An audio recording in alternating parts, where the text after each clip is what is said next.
masa awal kepemimpinan, tantangan terbesar apa yang harus dihadapi, dan bagaimana mengatasinya? Tentu kita ketahui bersama, pilkada adalah pilkada COVID. Ya, jadi kalau pilkada COVID tentu PR terberat adalah bagaimana menghadapi situasi yang abnormal, yaitu menghadapi COVID. Sehingga begitu saya dilantik pada masa COVID, kemudian mulai bertugas juga menghadapi situasi COVID, tentu tidak mudah. Namun demikian kami punya tekad apa, saat pencalonan pun kami sudah dalam situasi COVID, mengumpulkan orang sangat terbatas, ya, di mana-mana. Namun demikian kami harus selalu sehat dan harus bisa ketemu dengan masyarakat, walaupun dalam situasi yang sangat terbatas dan dibatasi oleh situasi dan keadaan, ya. Sehingga begitu kami dilantik, tentu ya apapun situasi yang kita hadapi, ya kita harus menyusun strategi agar semua program pemerintah ini bisa kita laksanakan dengan baik, walaupun dalam situasi yang sangat-sangat terbatas. Tapi yang terpenting adalah bagaimana saat itu kita bisa keluar dari persoalan COVID. Kita bisa menyelesaikan berbagai macam persoalan-persoalan masyarakat yang kita hadapi. Karena waktu itu luar biasa, kita kaget betul. Bagaimana tidak, kita baru dihadapkan persoalan yang sangat besar menurut saya. Karena COVID itu tiap hari orang datang ke rumah sakit, kemudian di rumah sakit juga sangat keterbatasan, oksigennya terbatas, RSUD, PKU, RSI, dan setiap hari orang datang antri ke rumah sakit, ya, antri ke rumah sakit. Belum lagi kalau yang meninggal itu harus diatur tata cara pemulasaran jenazahnya juga menggunakan tata cara COVID. Dan tidak semua masyarakat itu mau menerima, bahkan tidak sedikit yang ditolak. Masyarakat demo, wah ini di-COVID-kan, masyarakat demo, nggak mau dibungkus dengan plastik, mintanya masyarakat dikafani seperti biasa, dikubur seperti biasa. Ini persoalan yang menurut saya tidak mudah. Ini di masyarakat. Di rumah sakit orang berjubel ingin mendapatkan pelayanan, sementara daya tampung rumah sakit juga terbatas, tenaga dokter kita terbatas, kemudian terlebih yaitu asupan oksigen yang sangat terbatas pula, dan itu tidak dialami oleh pemerintah Kabupaten Solo dan ini secara nasional. Bahkan saya pernah, karena oksigennya habis, saya sampai telepon ke Kementerian Malves, kementerian di bawah Pak Luhut Binsar Panjaitan, dan alhamdulillah kami dikirim alat juga dari pusat, dibantu untuk sedikit membantu persoalan-persoalan yang tentu kami hadapi bersama-sama. Bagaimana tidak ya, itu oksigen biasanya satu pengisian untuk 4 bulan, ini satu pengisian untuk 1 hari kan. Kelapaan semuanya lah, semua tergantung pada oksigen, sehingga tidak sedikit warga kami yang tidak tertolong hanya karena keterbatasan.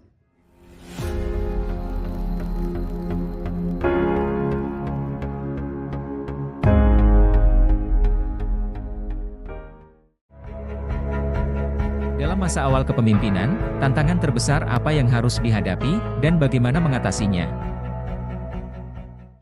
Baik, sedikit saya akan bercerita tentang tantangan menjadi kepala daerah. Jadi tahun 2020 yang lalu kami ikut konsultasi pilkada yang sangat unik barangkali di Indonesia. Mengapa unik? Karena pilkada melawan kotak kosong, di mana saya selaku penantang dan bupati incumbent ada sebenarnya pada gilirannya tidak mendapatkan kursi atau kendaraan, sehingga pada akhirnya pilkada dilaksanakan dengan satu pasangan melawan kota kosong. Karena melawan kota kosong biasanya incumbent melawan kota kosong, ya. Tapi ini kita pemain baru, pendatang baru melawan kota kosong. Tapi lepas daripada itu semua, itu sudah proses yang cukup rapi, proses yang cukup baik, di mana semua pimpinan partai politik juga telah menggunakan kekuatannya, menggunakan strukturnya, keputusannya, sehingga barangkali itulah yang terbaik bagi semua pimpinan partai politik yang ada di Kabupaten Wonosobo. Tepat tanggal 26 Februari 2021 saya dilantik bersama Pak Wakil Bupati Pak Dr. Andes Haji Muhammad Akbar menjadi Bupati dan Wakil Bupati Wonosobo.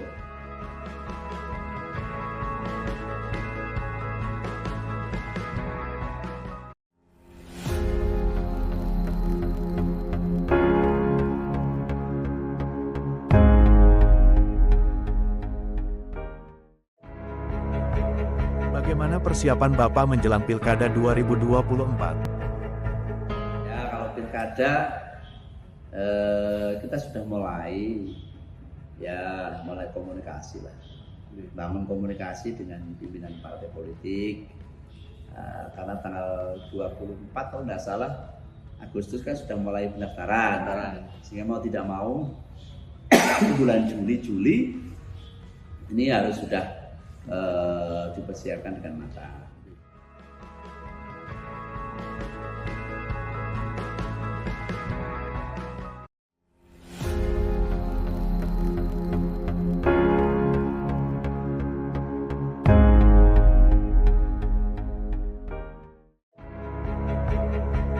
Bagaimana peluang PDIP, partai yang menjadi rumah Bapak dalam kontestasi politik besok?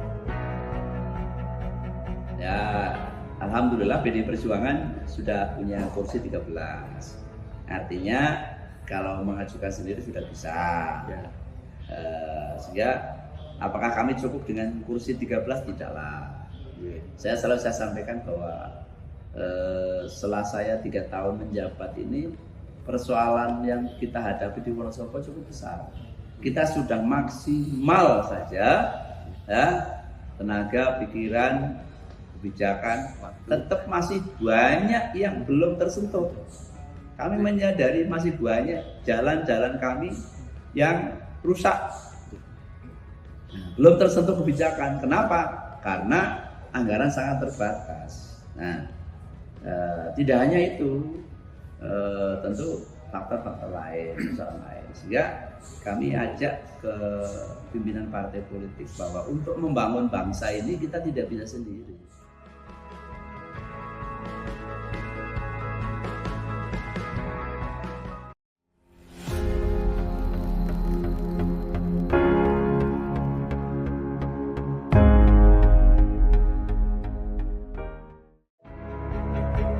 Dalam konstelasi politik tahun ini, partai mana saja yang sudah memberikan rekomendasi kepada Bapak? Ya, ada kebersamaan, sehingga saya terus membangun sebuah kerjasama politik. Ya, hari ini sudah turun rekomendasi dari Nasdem. Sudah turun ya, Pak. Sudah. Kemudian yang lain-lain, ya saya ajak kerjasama. Mulai PKB yang pemilik kursi terbesar kedua ada 10 kursi, kemudian Gerindra 6 kursi, Demokrat 5 kursi, kemudian ada lagi Golkar 4 kursi, di bawahnya lagi ada P3, Hanura dan Perindo. Semua saya ajak kerjasama untuk bersama-sama memikirkan Wonosobo ini. Mereka berkontribusi secara langsung. Sehingga saya diberikan ruang untuk daftar di semua partai. Oh, terima kasih. Saya jadi pimpinan, boleh nggak saya daftar? Boleh, udah daftar. Saya daftar di semua partai. semua partai yang membuka pendaftaran, saya daftar semuanya. Kita isi formulir, bahwa nanti keputusan pimpinan partai politiknya masing-masing, ya kami harus hargai. Kalau mau bersama-sama dalam satu ruang kerjasama partai politik dengan PDI Perjuangan, ya tentu saya sangat senang banget. Jika nanti pada gilirannya harus ada yang di luar pun saya hormati, walaupun di luar tetap memberikan harapannya, tetap memberikan sumbangsi kontribusi untuk kemajuan Wonosobo, sehingga kami memberikan ruang seluas-luasnya tentu. Namun demikian dalam kaitan kami harus melihat Wonosobo ke depan yang tentunya banyak persoalan, ya kami tidak segan-segan terus melakukan komunikasi secara intens kepada semua pimpinan partai politik yang ada di Kabupaten Wonosobo. Karena tugas kita kan di lokal kabupaten. Nah, hasil akhir monggo yang ada di pimpinan di provinsi atau di pusat, kita kan tidak tahu hasil akhirnya mau seperti apa. Yang penting di Wonosobo ini menghadapi pilkada ini kita ajak, ayo kita sambut dengan suasana dan cuaca yang senang, menyenangkan dan menggembirakan. Sebagaimana kami selaku pemerintah dalam rangka hari jadi ini, kami laksanakan kegiatan terus sampai bulan Agustus. Jadi sampai bulan Agustus semua rame, tidak hanya rame di kota, rame di tingkat kecamatan, rame di tingkat desa. Di desa ada merti dusun, ada merti desa, di kecamatan ada festival UMKM, ada jago budaya kayak gini, kemudian pentas lah kesenian tradisional. Ini dalam rangka membangun cuaca dan suasana yang menyenangkan dan menggembirakan.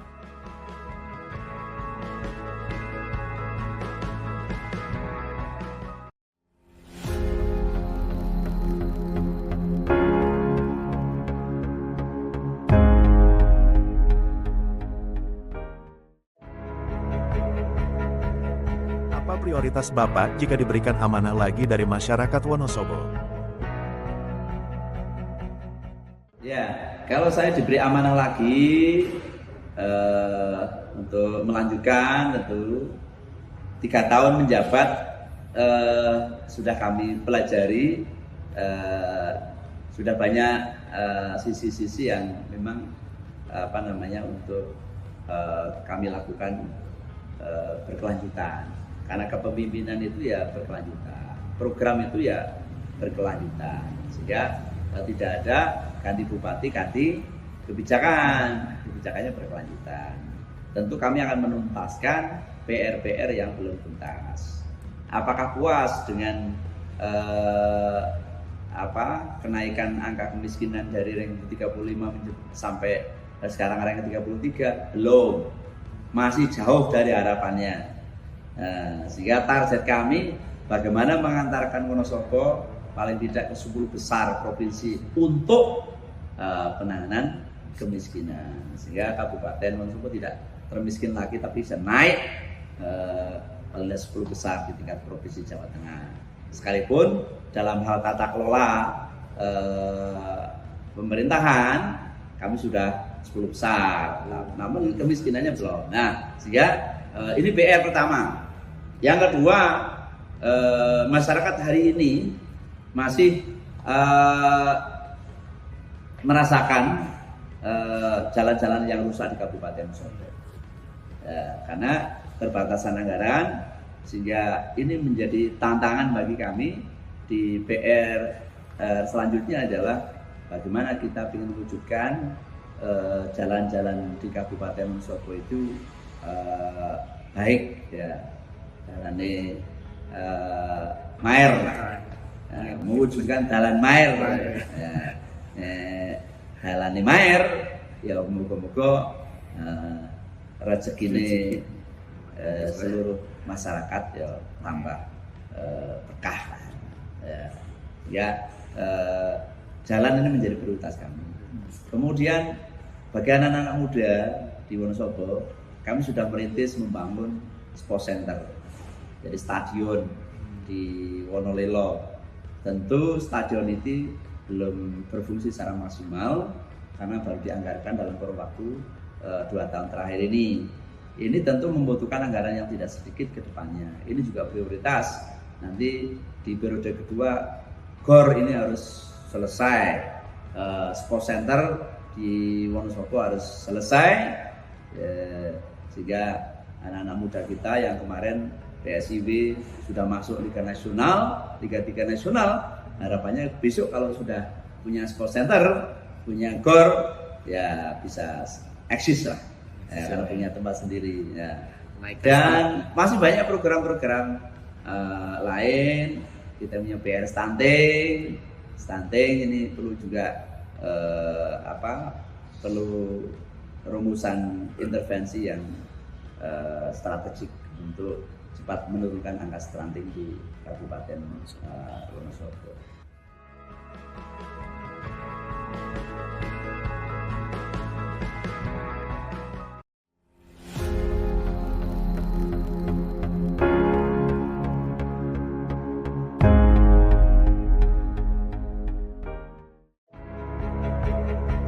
Apa harapan Bapak kepada masyarakat jelang Pilkada 2024 besok?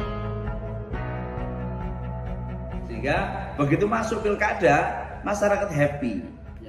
Ya, jadi adanya pilkada bukan sesuatu yang menakutkan, ya. Wah, ini mau apa ya? Enggak. Tapi kalau masyarakat sudah happy, sudah bahagia, sudahlah. Pilkada hal yang biasa. Siapa calonnya, masyarakat pasti punya pilihan yang tidak bisa diintervensi oleh siapapun. Harapannya kalau tahun 2020 kita bisa melaksanakan pilkada tanpa money politik.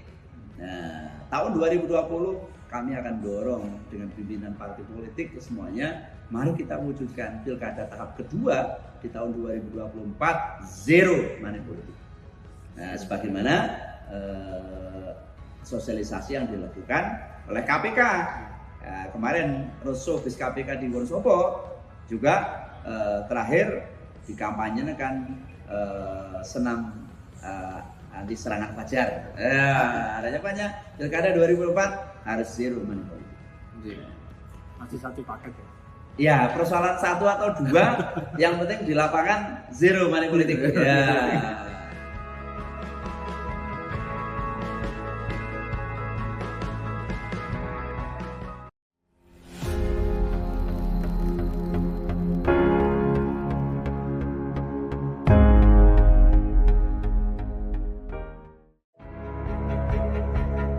Pesan dari Bupati Wonosobo, Bapak Afif Nur Hidayat, Sarjana Agama, untuk Pilkada 2024.